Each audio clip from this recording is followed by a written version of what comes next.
যদি আপনি হিন্দু ধর্মগ্রন্থগুলো মেনে চলেন, মনে হয় আপনি হিন্দু। যদি হিন্দু ধর্মগ্রন্থগুলো মেনে চলেন, যদি একজন ভালো হিন্দু হন, আপনাদের ধর্মগ্রন্থই বলছে ঈশ্বর মাত্র একজন। আমার লেকচারে অনেক হিন্দু ধর্মগ্রন্থের উদ্ধৃতি দিয়েছি, এক ঈশ্বর। আপনাদের ধর্মগ্রন্থ বলছে মূর্তি পূজা করবে না। ভগবদ গীতা ৭ অধ্যায়ের ২০ অনুচ্ছেদ বলছে জাগতিক আকাঙ্ক্ষা যাদের বুদ্ধিকে আচ্ছন্ন করে রেখেছে তারা নকল ঈশ্বরের পূজা করে, তারা মূর্তি পূজা করে।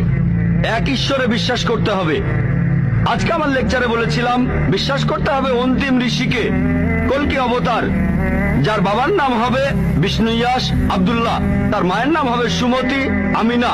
তিনি জন্মগ্রহণ করবেন সাম্বালা নামের গ্রামে, মক্কা। তিনি জন্মাবেন সাম্বালা শহরের প্রধানের ঘরে, মক্কার প্রধানের ঘরে। তিনি হবেন পুরো মানুষ জাতির পথপ্রদর্শক। তিনি আলোকপ্রাপ্ত হবেন রাতের বেলায় একটা গুহায়। তিনি উত্তর দিকে গিয়ে আবার ফিরে আসবেন। ঈশ্বর তাকে ৮টা গুণ দেবেন। তিনি হবেন পৃথিবীর সব মানুষের পথপ্রদর্শক। তিনি একটা ঘোড়ায় চড়বেন, ডান হাতে থাকবে একটা তরবারি, ৪ জন সহচর থাকবে তাকে বিভিন্ন সময় ফেরেশতাগণ সাহায্য করবেন।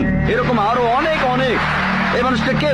যদি ভালো হিন্দু হয়ে থাকেন তাহলে আপনি এই অন্তিম ঋষিকে বিশ্বাস করবেন, তা না হলে আপনি ভালো হিন্দু নেই। যদি ভালো হিন্দু হয়ে থাকেন তাহলে এক ঈশ্বর বিশ্বাস করবেন, তাহলে আপনি মূর্তি পূজা করবেন না। নাতাস্তি প্রতিমা আস্তি, মহান ঈশ্বর, তার কোনো প্রতিমা নেই, তার কোনো প্রতিমূর্তি নেই, তার কোনো ছবি নেই, তার কোনো ফটোগ্রাফ নেই, তার কোনো ভাস্কর্য নেই। আর আমি বিতর্ক করেছি পণ্ডিতদের সাথে, হিন্দু পণ্ডিত, ওনারা শঙ্করাচার্য অনেক, সেখানে আমি কথা বলেছি। কোন শঙ্করাচার্যই আমাকে বলেননি ভাই আপনি ভুল বলেছেন, কেউ না। একটা বিতর্ক করেছিলাম শ্রী শ্রী রবিশঙ্করের সাথে ২১শে জানুয়ারিতে। তিনি ইন্ডিয়ায় হিন্দুদের মাঝে খুবই জনপ্রিয় গুরু, আর্ট অব লিভিং। আমি তাকে বলেছিলাম আর্ট অব লিভিং এর শ্রেষ্ঠ বই হলো এই পবিত্র কোরআন। আমি তাকে মুসলিমদের এই আর্ট অব লিভিং এ আমন্ত্রণ জানিয়েছিলাম। আমরা সংখ্যায় এখন ১৩০ কোটি, ১৩০ কোটি মুসলিম। আমি তাকে আমন্ত্রণ জানিয়েছিলাম,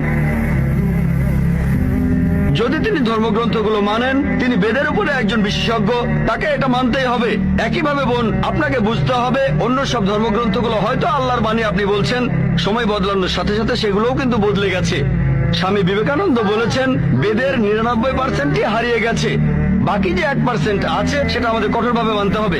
কঠোরভাবে মানে অন্তিম ঋষিকেও মানতে হবে। তাহলে কঠোরভাবে মানলে আপনি মুহাম্মদ সাল্লাল্লাহু আলাইহি ওয়াসাল্লামকেও মানবেন, আপনি কোরআনকেও মানবেন।